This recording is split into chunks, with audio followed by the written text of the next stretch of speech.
123-102 to even the series at 1. Here's Giannis after the game. Last game one, the points don't matter, but at the end of the day, you got to come out and, win game two. Get back on track, and that's what we did tonight. That's how we've been inspiring all season long.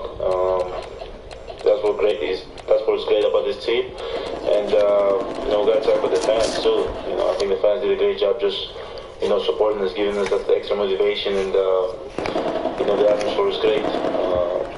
But at the end of the day, we got to still stay humble.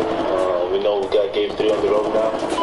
Every game is going to get tougher and tougher and tougher. We got to keep playing good basketball and trust one another, and hopefully we can get game 3. All right, Ron, let's start with you. What do you think the key was for the Bucks here in Game 2? We talked so much about what adjustments this team was going to make. Giannis said we weren't going to make any. It was a great game for them.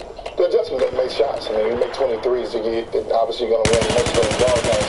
I think obviously with Milwaukee, what we're learning from Team we don't get to see them a lot is that they have two styles. One, Giannis is an open court player. He's a guy that gets downhill. He needs to play that way to be effective. We learned that they have one of the worst half-court offenses in basketball. They're not very good offensively in the half-court set. So that makes them easy to guard in the half-court set because Giannis does not post up. They only have a post-up threat inside. And then we got to figure out who's going to be that third scorer. Ed Bledsoe, I thought he was great. I thought he was aggressive. They're going to need him to continue to do that. We'll see if this game travels on the road. This is a different animal. This is not Terry Rozier. This is Kyrie Irving. He's going against it. He actually obviously was done yesterday, but as long as Giannis can get in the open court and make plays in the open court, they're going to have a legitimate chance to win this series. But if they're not able to get out in transition and they'll have to make 23s, but they're going to have to probably make 12 to 15 threes to have a legitimate chance to win this series. So I disagree wholeheartedly with the second point you made, which is one I heard all day yesterday and the day before, which was, Milwaukee's half-court offense, it doesn't exist. It does. Their half-court offense is Giannis drive, draw a double team, and kick it to a three-point shooter. They average 15 made threes a game. The only team in the league that takes and makes more threes is the Houston Rockets. They have a style with which they play that has led to the third best offense in all of basketball this year. And on the flip side of it, their defense has suffocated teams all year long. Game 2 was far more indicative of who this Bucks team has been through 88 games this year than Game 1 was. And much like we have talked about over the last 5 years, the Warriors can just all of a sudden hit you with that waterfall of points where after a 4-minute stretch, it's a good game and then they're up by 17. The Bucks have been doing that exact thing to people all year, and it's what they did last night. This was a 3-point game with 7 minutes left in the third quarter, and the Bucks rip off a 31-4 run. That's offense as far as hitting shots, but that's also defense holding Boston to 4 points over 12 minutes of basketball. That is who they've been, and I think that is who they can continue to be. I think the national audience is going to get far more familiar with Milwaukee and who they are.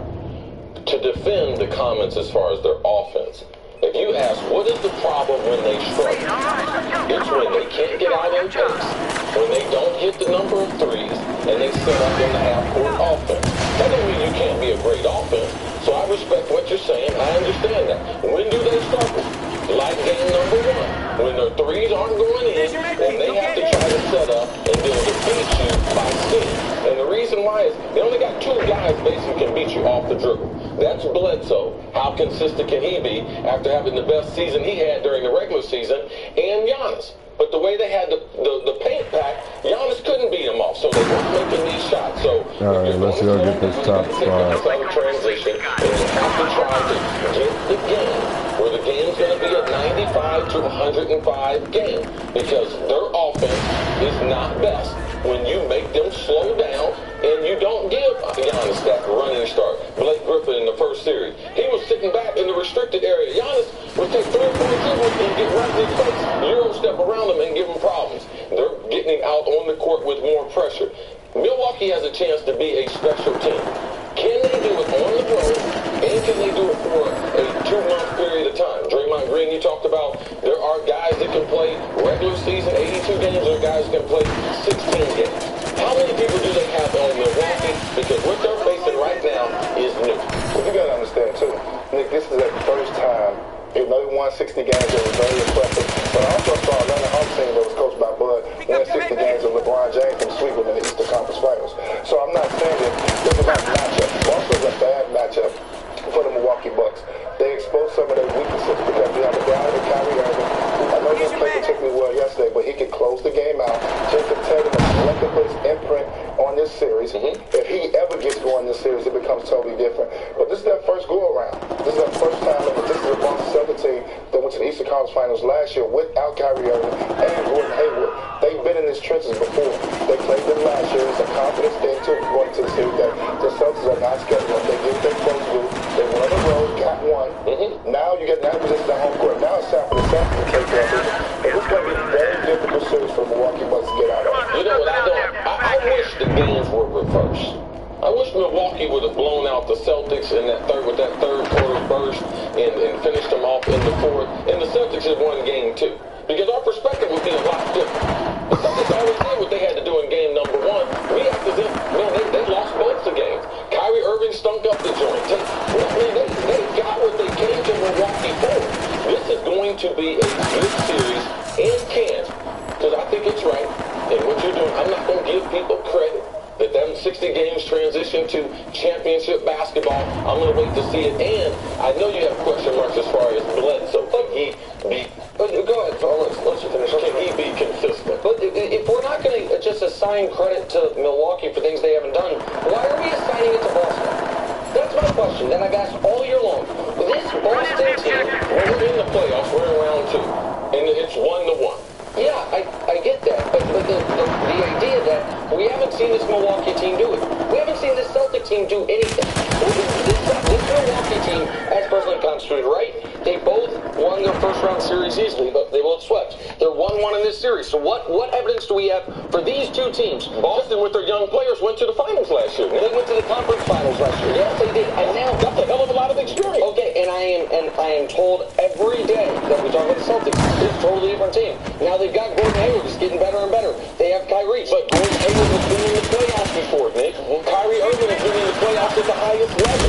And it's the biggest shot that you can hit in a playoff. So we just don't throw that off the like, oh no, that don't exist. No, I'm not throwing it off. What I am saying is that we can't act like this Celtics team has. We know that they are playoff tested, and we know the Bucks are not. This Celtics team is not. This Celtics team. Well, let's just do this. Forget the roster.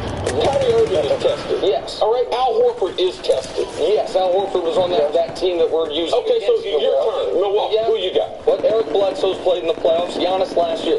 Give me what Bledsoe's done in the playoffs. No, of course. No, none of them have hit the biggest shot in NBA history like Kyrie. So what we are talking about with Boston must be relevant. Right, but we're using the 60-win Celtics, right, as an example of why the Bucks can't do it, even though they got to the conference finals and lost to LeBron. But now that's the Hawks. You said the Hawks. I'm sorry, we're using the 60-win Hawks as an example as to why the Bucks can't do it, because they were coached by Bud. We didn't say they can't do it. We said I'm not going to give them credit until they do it. Sometimes bad matchup, man. This is not necessarily a great matchup for the I mean, we can't give Houston credit for they haven't gotten through Golden State. No one's giving them credit. Right, and teams never do it until they do it. Last year was the first year for Milwaukee with this group in the postseason. They lose in 7 to the Boston Celtics last year in a hard-fought series. The idea that we are just now going to say, okay, let's switch the games around, but the games weren't switched around. What happened last night was a game that a lot of people thought Boston would win or would be very close. Right. They got the break speed on. You know what we did, Nick? We said it's going to be a good series. If that's criminal, no, it's not criminal. But I feel like last night was expected when you on this show yesterday said, I said the best bet was Kate Boston on the money line. Yes. You got house money. You already won game number 1. Okay. Listen, but we do this with teams that people haven't seen it from yet. When they do something that we hadn't seen from them before, which was blow the doors off. It's a strategy of mine I'm going to keep using. With Jordan Stand Tape. Right? If they haven't done it yet, a coach taught me something. He said, Chris, once I see you do it, I know you got it, and it's up to me to bring it out in you consistently. Until you've done it, I don't know what you can. I don't know how we talk about using the Golden State. Because we've never seen Kyrie do it, not next to LeBron. We have a job to do. Okay. Right. Or we could just evaluate what we've seen from this season and see how it affects what we're going to see the rest of this season. Would you stick around? Because that was so good. How could you possibly leave at the height of all of that? Coming up is the Rockets playoff run all but over. That's next on First Things First. I know how Mr. Tickles responds because he's done it before. He's not new to this. He's true to this. Come here.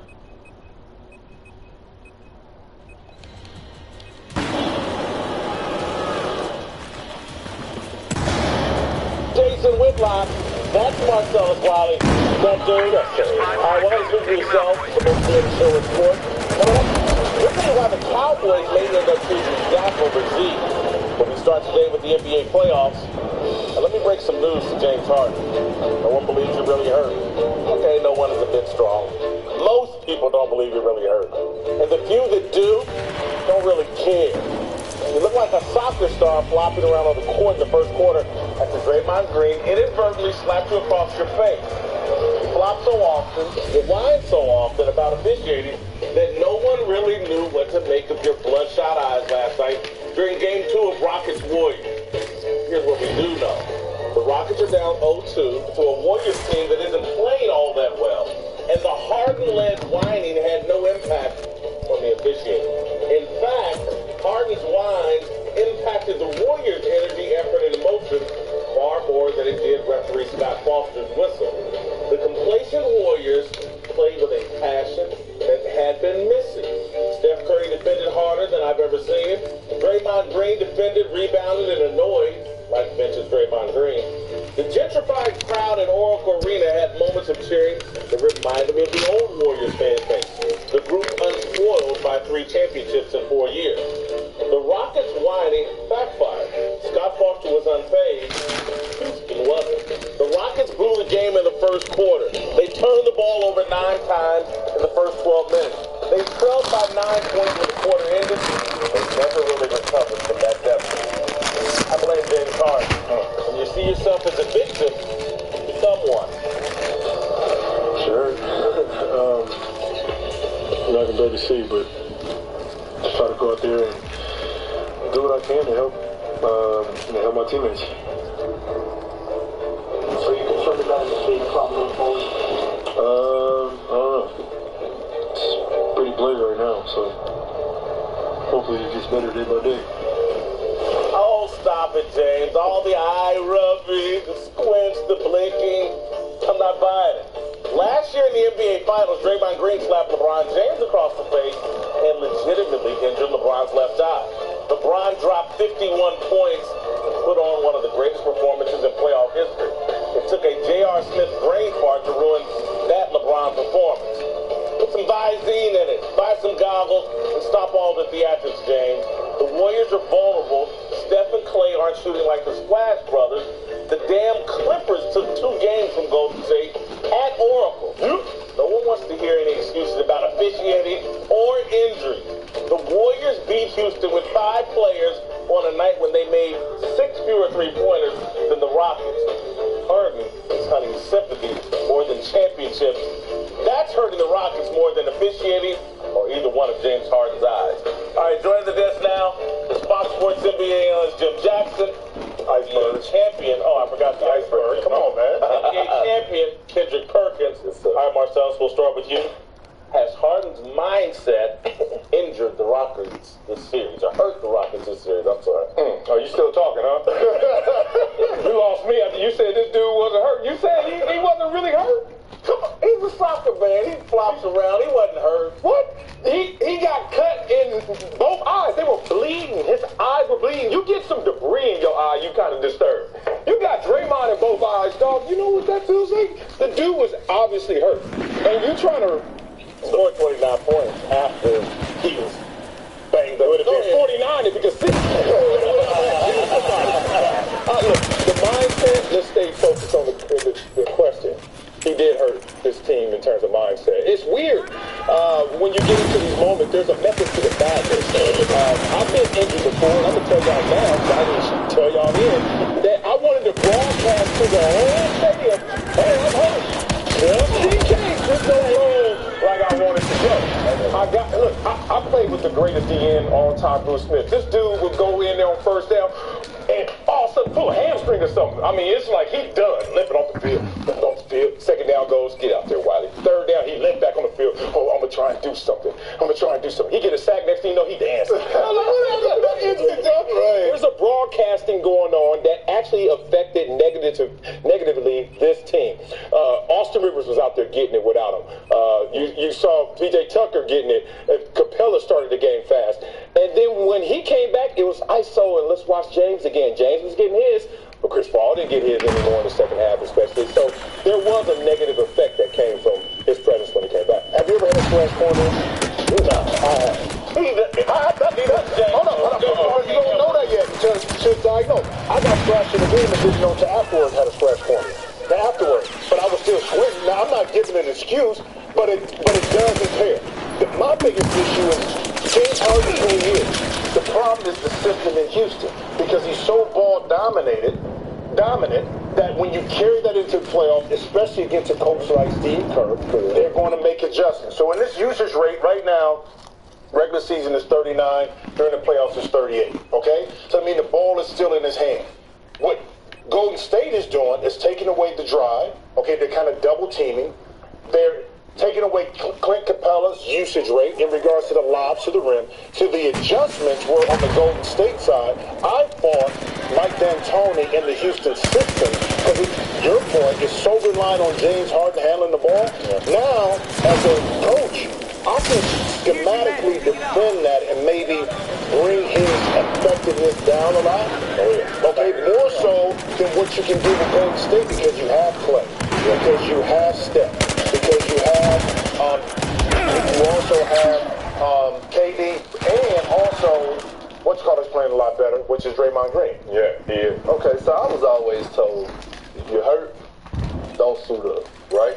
So obviously he got hurt during the course of the game. I ain't heard that. I heard if you injured, don't suit up. But if you hurt, get your butt out there and stop crying. Well, don't complain about it then. Yeah, okay. So if you go get out there, then that means you're healthy enough to play. Okay, so he got hurt during the course of the game. He came back, so obviously he was ready to play, right? Mm-hmm. So at the end of the day, it's no more excuses. So Steph dislocated his finger. He came back. He didn't complain. He defended at a high level. I never seen Steph defend the way he defended last night. Y'all saw him grabbing that finger in 5 seconds. He has the shot. Yeah. Every time he misses a shot, look at that finger. Every time he loses his hand, my finger. Come on, y'all. But I think, to piggyback off of Jim, I think the whole Houston Rockets organization mindset is hurt. Not just James. You know, I think they want people to feel sorry for them and, Golden State get this treatment and this. No, go out there and play. What happened was Golden State jumped on them like a pack of hyenas last night, and they didn't know how to take it. I mean, they didn't know how to take it. So at the end of the day, no.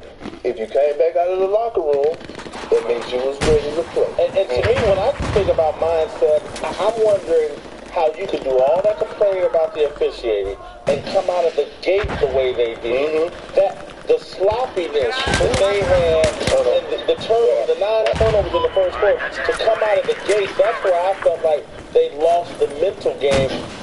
Golden State was energized. They were hyped. Steph Curry, that's as hyped as I've seen Steph Curry, particularly on the defensive end, and just the energy and excitement that Golden State had, the fans had. That's why I think all this nonsense just hasn't served them well, and it's actually served Golden State. So right now, Golden State is not playing well at all. Not perfect. But you know what they're doing? They're punking Houston.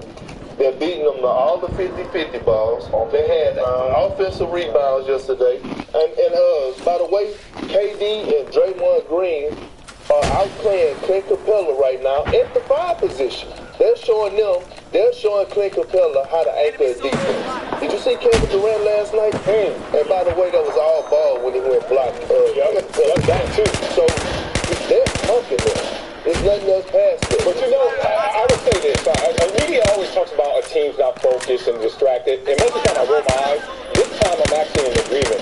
Because the days between this game was so preoccupied with the referees and how they would respond that Houston took his eyes off the prize. And we all know that preparation is the separation. So if you're not going to be properly prepared and fully focused on Golden State and you're looking for a little of this goodwill from the rest, they came out and they were actually caught up in how the game was going to be different instead of just attacking. And Golden State was like, it seemed like both sides heard from their coaching staffs, don't complain, especially early in the game. Fouls were being committed, guys were just mum's the word. But Golden State came out with an attack style defense that separated them. Absolutely. I played for Mike D'Antoni for 2 years, year and a half in Phoenix. Love him to death offensively. Love what he does. But in regards to in-game adjustments and strategic ways to win games, especially against a Golden State team, that's where I defer to Steve Kerr. Okay? He has to have Mike D'Antoni, his team focused and ready to play from the beginning of the game. You scratch all that other stuff.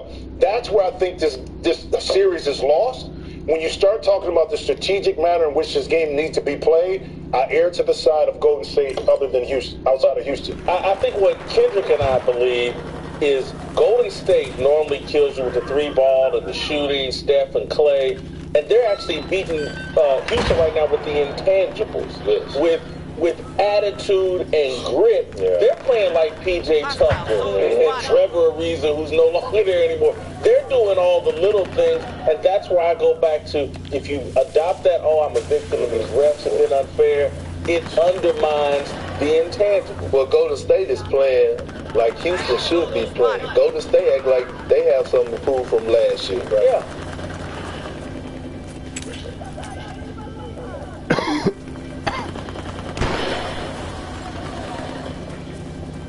That's the news. And thanks for stopping by.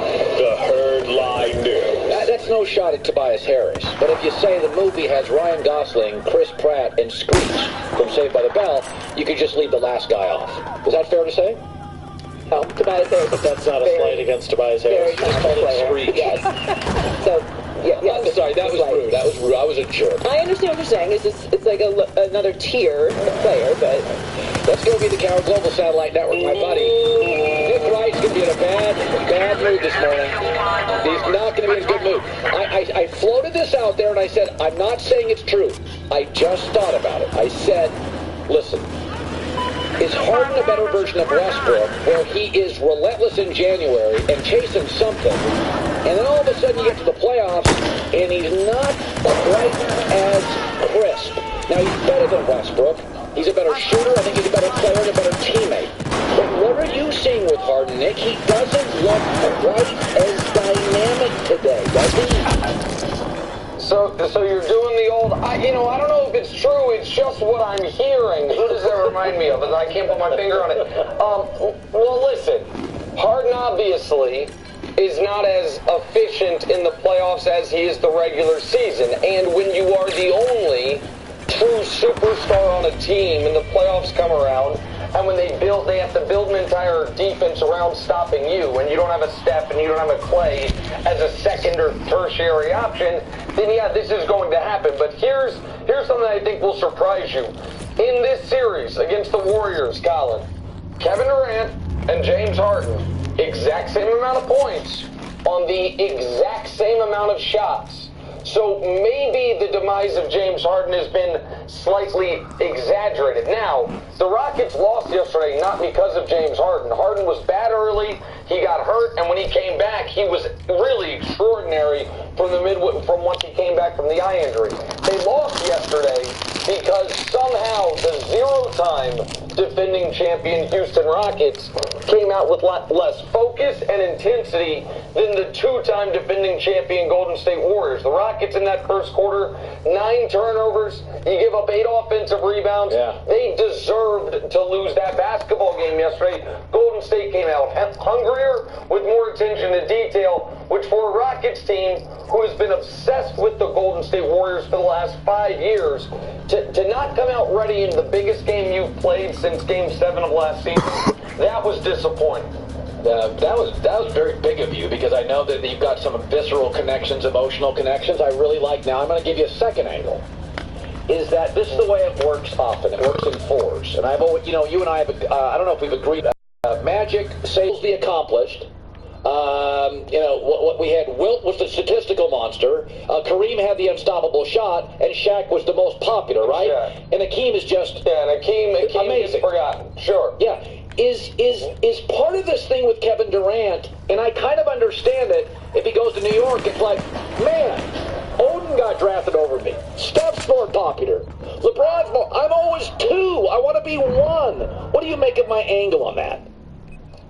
Well, listen, I think you're finally coming around to the logical opinion, which is if Kevin Durant wants to prove to anybody how great he actually is, it cannot happen as the Robin to Steph Curry's Batman.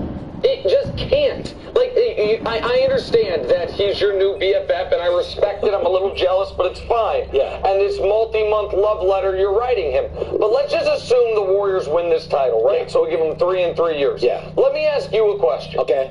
If over the last 3 years, you took KD, his spot on the Warriors, and you gave it to Harden, would KD with the Rockets with no Harden have any titles or any appearances? No.